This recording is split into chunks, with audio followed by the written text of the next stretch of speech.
Vamos lá, 2025, é isso. Agora a gente começou a falar de um outro ano. Muda efetivamente nada, né?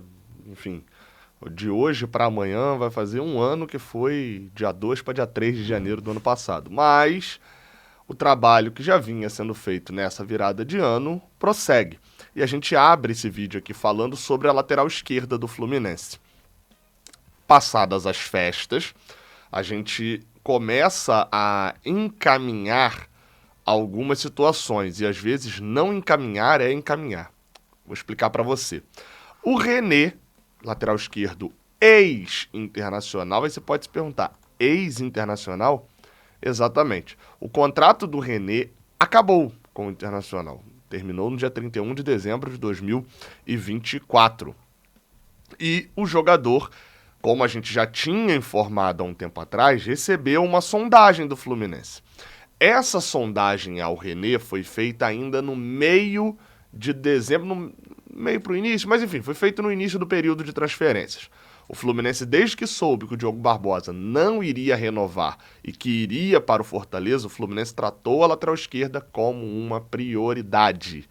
Porque só teria o Gabriel Fuentes, tem o Esquerdinha, mas é um moleque que tá, enfim, 18 anos, você não tem a garantia, não dá pra deixar o moleque aos leões, né? Você tem que ir subindo com calma. Jogou bem, jogou melhor do que o que tá lá, vira titular. Mas se jogar mal, não é obrigatório ficar com o moleque jogando mal. Enfim, tem que ter calma nessa subida também, em alguns pontos. O Esquerdinha já mostrou que é um moleque que sente um pouco uma atuação ruim, né? Então o Fluminense foi partir para o mercado, foi partir para a contratação de um lateral esquerdo.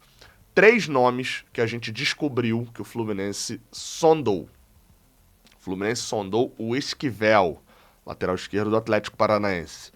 Ouviu inicialmente que o jogador tinha mercado na Europa, o Atlético Paranaense investiu uma grana nele e não tinha interesse de emprestar para a Série A, por exemplo, que seria o caminho ideal para o Fluminense. O Esquivel foi comprado agora, se eu não me engano, por US$ 2 milhões pelo Atlético Paranaense. Foi rebaixado. Se o Atlético não fosse ficar com ele, o Fluminense poderia pegar emprestado, bancar o salário e aí no ano seguinte efetuar a compra ou devolver para o Atlético. Não é esse o interesse do Atlético, o interesse deles, se for perder o jogador, é que perca para uma venda.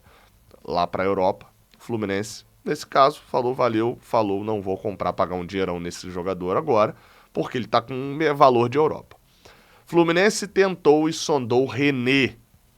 E ao princípio, a ideia, quando o Fluminense sondou, era que o lateral ouviria propostas, mas tinha uma renovação encaminhada com o Internacional. Foi isso que eu apurei na época. E o Fluminense acabou não voltando com uma proposta para o lateral esquerdo. A situação de René, depois eu vou falar o outro nome, mas a situação de René é que ele ainda não entrou num acordo com o Internacional. O ponto é esse. Ele tem 32 anos, jogou com o Mano Menezes lá no Internacional, o Mano Menezes gosta dele.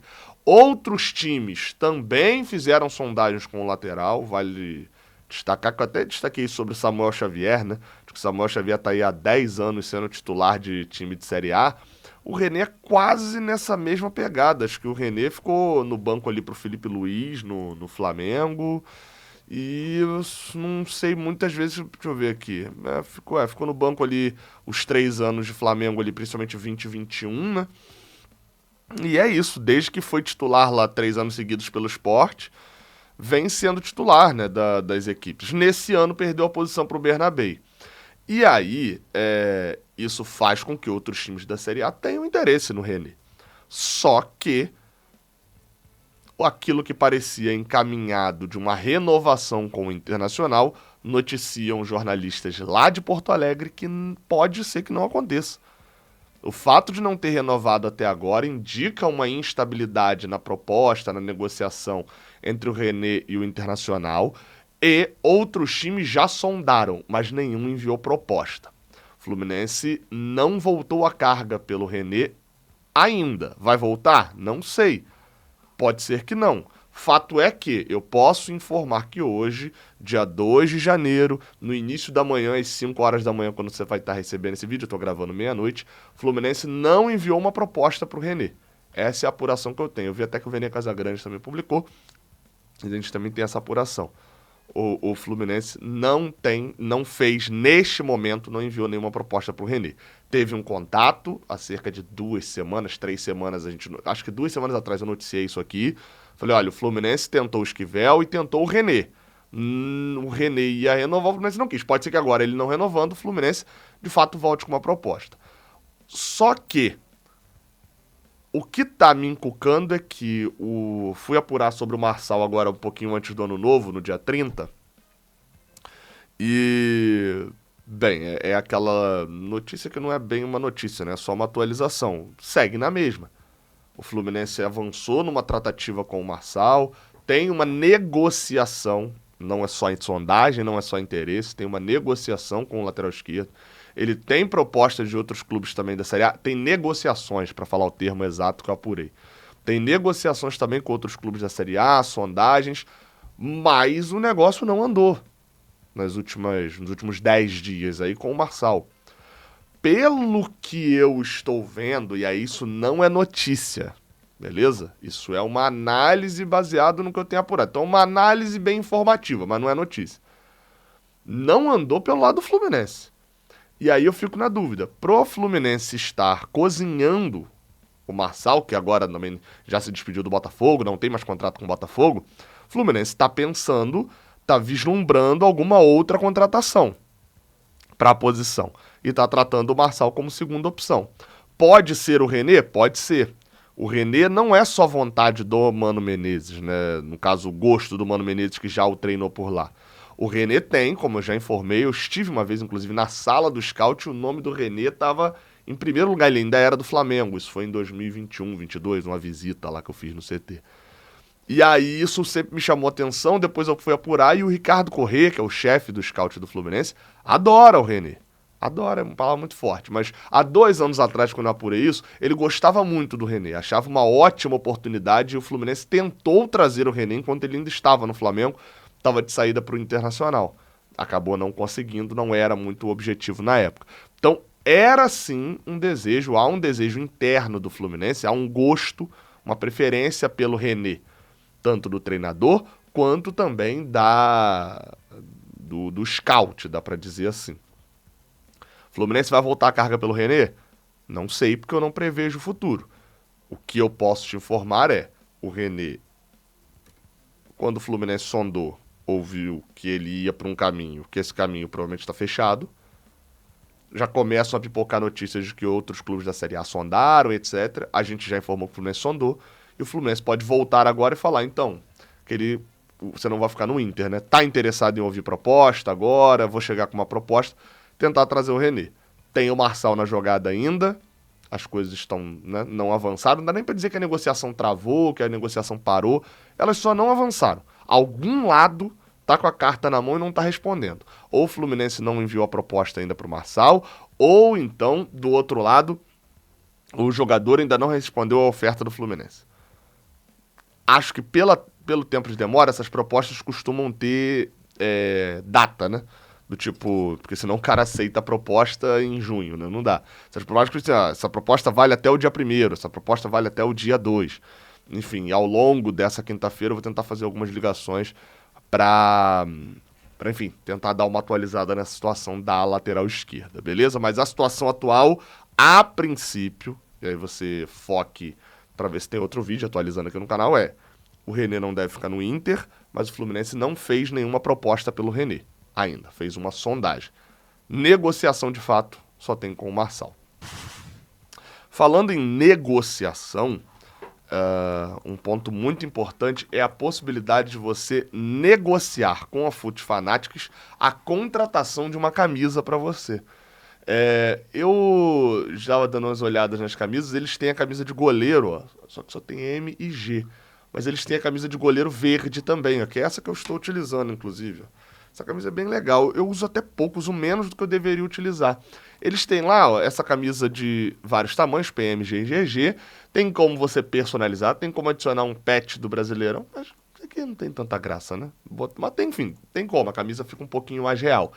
E, claro, esquece esse valor aqui, você já trabalha com Jornada 10, que é o nosso cupom que vai reduzir esse valor, já cai para R$200, e se você ainda pagar 10% ali à vista no Pix, você Se você pagar no Pix, você tem 10, mais 10% de desconto.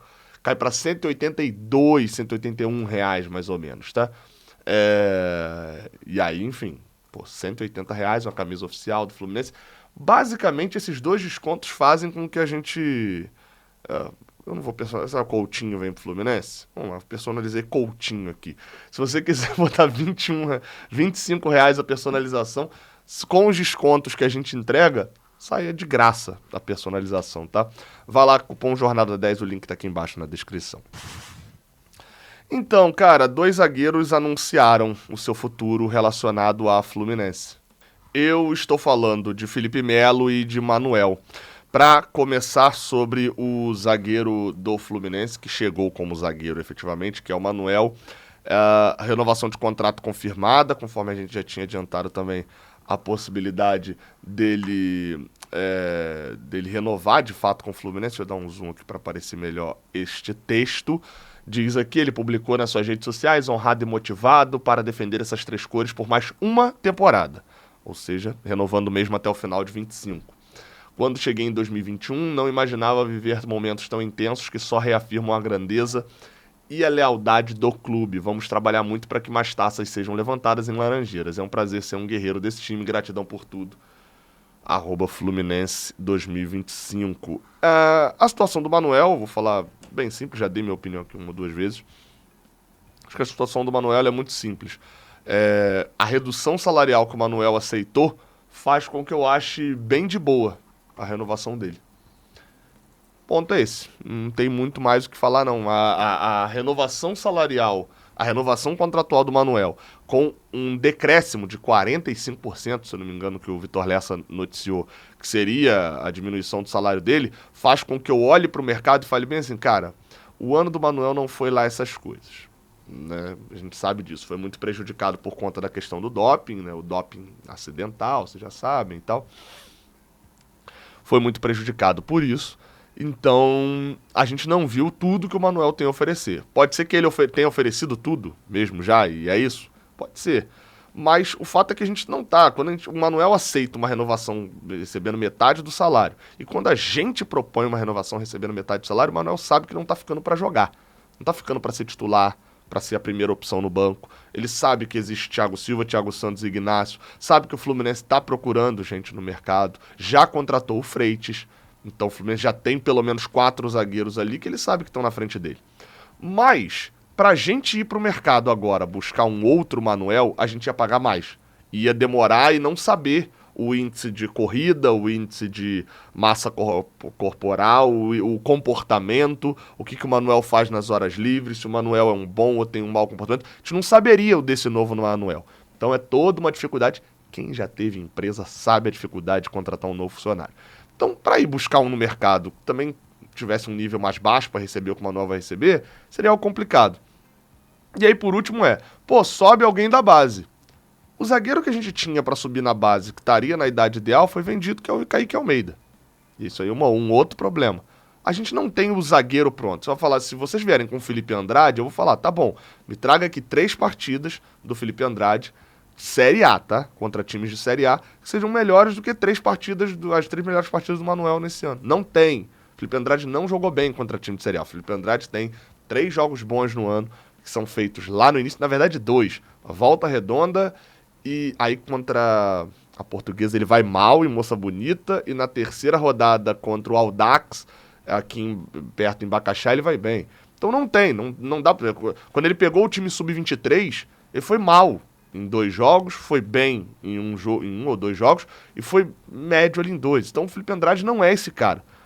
Entre Manuel e Felipe Andrade, eu sou Manuel, com esse salário, só para deixar claro. Então, assim, o cenário é de uma renovação ok, assim, também. Torcer para que o Manuel não precise jogar, como eu falei, ele deve ser a 5ª opção. A gente tem o Antônio Carlos na conta também, que vem depois dele, seria o 6º zagueiro hoje. Pode estar indo para o esporte, mas a situação do Manuel é bem simples. Agora, sobre o Felipe Melo, eu acho que o que eu vou falar, a galera vai concordar mais do que o que eu falei em relação ao Manuel. O Felipe Melo ganhou destaque no site do Fluminense. Ciclo de Felipe Melo como jogador do Fluminense chega ao fim com conquista, com idolatria e legado de conquista. Acho ruim o Fluminense falar de idolatria, mas enfim, acho que faz parte da valorização ali do Fluminense falar de idolatria, enfim, valorizar também o jogador, né? Mas enfim, isso é uma outra história. Cara, o Felipe Melo se despede do Fluminense, aqui tem as taças, né? Botaram aqui, não botaram as taças Guanabara, né? Apesar de ter uma foto aqui dele com a taça Guanabara, mas aqui embaixo botaram os 2 cariocas, a Libertadores, a Recopa. Vocês sabem que eu não sou exatamente eu diria que eu sou um fã do Felipe Melo. O Felipe Melo é um cara que chegou no Fluminense e eu aprendi a respeitar o Felipe Melo. Acho que essa é a pegada. E passei a respeitar bastante. Porque, cara, não tem como dizer que o Felipe Melo não tem participação a partir do momento que ele é uma das maiores vozes no vestiário, a partir do momento que ele é o zagueiro titular da conquista na Libertadores e da Recopa e em um dos cariocas, né? Dizer que, meu amigo, o cara que tinha ganhado 2 Libertadores vem pra cá pra ganhar outra e em 4 anos ganha 3 Libertadores, não tem como dizer que esse cara não tem uma participação ativa. Aí a galera até relembrou uma entrevista do Felipe Melo que ele deu logo assim na chegada do Fluminense, quando ele chegou no Fluminense em 2022, em que ele respondia uma pergunta se em 2022 o Fluminense teria condição de brigar por algum título. Vou botar aí pra rodar a resposta dele na época. Que dirá o Fluminense, que não é um desconhecido, é um grande clube. É um big time aí no cenário da América do Sul. A gente tem que almejar, sim, títulos. A gente tem que subir o nosso patamar. Se antes o Fluminense estava brigando para classificar para a Libertadores, esse ano o Fluminense tem que brigar para vencer a Libertadores. Né? Eu venho para cá para isso. Eu venho para cá para agregar e para junto com essa molecada e para junto já com os experientes que aqui estão, para junto desse grupo, né, a gente brigar por títulos. Tudo aquilo que não for brigar por título, para mim, vai ser um falho muito grande. Uma falha, né? Enfim, cara, eu poderia falar aqui um pouco mais do Felipe Melo, destacar pontos positivos, pontos negativos, mas acho que ele é um cara que, infelizmente, a última temporada, os últimos 6 meses do Felipe Melo mostraram todo o lado ruim do Felipe Melo, o lado negativo que às vezes ele traz, infelizmente trouxe nessa reta final da carreira, que é o físico. Ele chega no Fluminense, tem um problema físico e tal, do 22 dele nem é tão bom, mas o 23 o Fluminense é campeão, e na chegada dele o Fluminense é campeão. Vai ficar marcado. Eu lembro que o Paulo Júnior, o jornalista que eu trouxe para poder falar um pouco sobre ele quando ele chegou aqui, ele falou, cara, Felipe Melo não era capitão em nenhum dos títulos do Palmeiras. E ele tá lá levantando a taça em todos. E isso você pode olhar do lado ruim, do tipo de que ele quer ser protagonista, ele é protagonista até fora de campo, e olhar pelo lado bom, que é um cara que tem respeito e liderança e que tem participação ativa, que não vai deixar você não vai olhar pra ele e vai falar que falta raça. Pode faltar inteligência, pode sobrar. E a pegada é essa. Acho que o último jogo do Felipe Melo pelo Fluminense, o último lance, ser aquele gol, que ele perde a bola, o Igor Jesus toca, acho que é o Igor Jesus, né? Toca, o Luiz Henrique faz o gol, aquele lance contra o Botafogo. Acho que isso sintetiza um pouco do que foi o segundo semestre dele, ele não entrou em campo mais depois disso. Mas fecha mal uma história que era para ser um pouco mais positiva e que seria até lembrada mais positivamente se não tivesse tido esse erro. Enfim, se encerra uma relação que foi boa para os dois. O Felipe Melo jogou no time do pai dele, de boa parte da família dele, ganhou 4 títulos aqui, contemplou ali, não sei se ele vai encerrar a carreira, né, mas finalizando a carreira, vencendo, como foi o hábito dele a carreira inteira, e pro Fluminense foi útil também. Mas nesse ano não seria mais, a verdade é essa. E aí não renovaram. Pelo menos a gratidão teve limite nesse caso. Não esquece de deixar o like aqui embaixo e se inscrever aqui no canal. Tamo junto, até a próxima. E, tendo novidades, a gente traz vídeo aqui. Valeu!